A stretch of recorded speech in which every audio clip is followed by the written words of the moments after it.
Jared Polin, FroKnowsPhoto.com, and let's take a look at the new iPhone 7 and 7 Plus camera features that were just announced for the latest edition of this mobile phone. Now, this isn't something that I normally do on this channel, but there are some interesting features that we should talk about coming from a photography background that I think are important to photographers like us or me, as well as people that aren't photographers that may see this as the answer to having a better camera. Now, we'll talk about the mentalities and theories in just a second. Let's talk about the features of this iPhone 7. 12-megapixel f1.8 lens. So now it lets in more light, and there's image stabilization built in, meaning in lower light situations, you should be able to shoot at slower shutter speeds, allowing you to handhold and get better images in those low light situations. That's always a big deal. But also, they now added RAW in DNG format. So you'll be able to shoot RAW and save it as a DNG and edit it right there on your phone in Adobe Lightroom or Adobe Mobile or Snapseed, which just updated to do RAW, or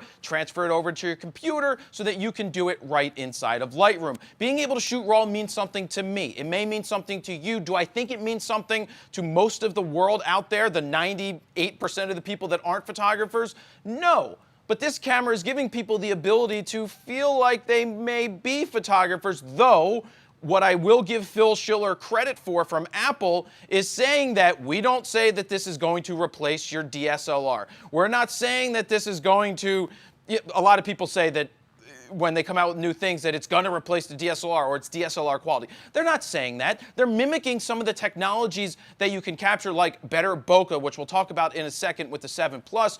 And they're giving the everyday people a better opportunity to get better images. But the one thing that pissed me off when they were talking about the professional photographers who took this camera out there and said that this tool is going to help them get great images, yes, of course, in the right hands, any camera is going to get great images. In the normal person's hands, my dad shooting photos, he'll shoot RAW because he knows that I shoot RAW, but is he going to get a quality image because this has a 12-megapixel f1.8 lens and image stabilization and shoots RAW? No. It still comes down to composition and knowing what you're doing.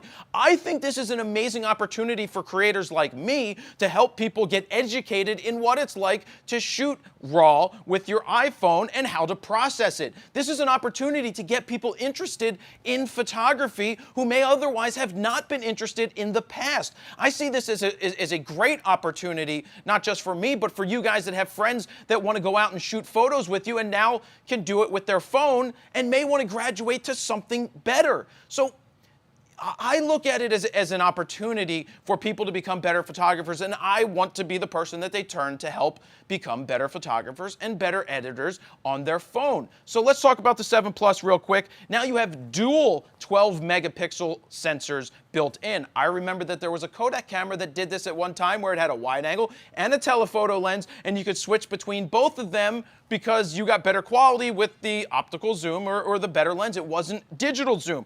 They both, well, so you have the wide angle, and then you have a 56-millimeter sensor. I'm pretty sure that they're both image stabilized.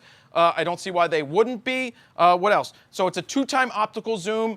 It's pretty good. It's better than what you had before with all straight-up digital zoom. But if you want to go into digital zoom, you can now do 10x digital zoom. And coming out later in the year, part of this camera, because you have dual lenses, is they made a big deal out of bokeh, and they called it depth of field, but then they said bokeh, which is fine.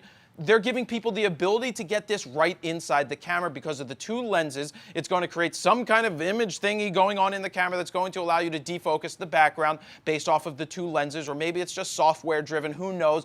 But it's giving the people a taste for bokeh, for out of focus areas. Now the problem is when people decide that they want to go and get a DSLR, they're not going to know what to do, but that's where people like me come in handy, because we're going to teach people how to do that.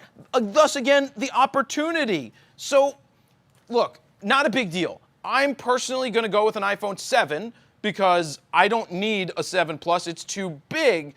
Maybe I'll pick one up to do a real-world review or a 5-minute portrait with, and to see how it plays compared to, I'm not even going to compare it to a DSLR, because whatever's in my hands I want to capture images with. But like I said, oh, and don't you Android people, don't get upset. We know that Android shot RAW before the iPhone but the iPhone now does it, so that's what I'm talking about. You can comment down below like you guys always do. It's not a big deal. But this is a cool opportunity for people to become more aware of different techniques inside of photography. It's a starting point. Majority of the people aren't going to do very much with it because they just want to take pictures and they don't care. And Apple's wow, stuttery. Apple's goal and job is to make better pictures easier for people that just want to press a button. For us that we want to shoot RAW, we want to shoot manual, we want to have the DNG, we want to tweak it, we want to be creative with the out of focus areas, we're going to be able to pull better images out of it, better composition than the 98% of the people that just want to take pictures. So I see it as an opportunity. Just wanted to talk about the features that the camera is offering and the new iPhones are offering, and thought it was a great thing to talk about. What do you guys think? Are you worried?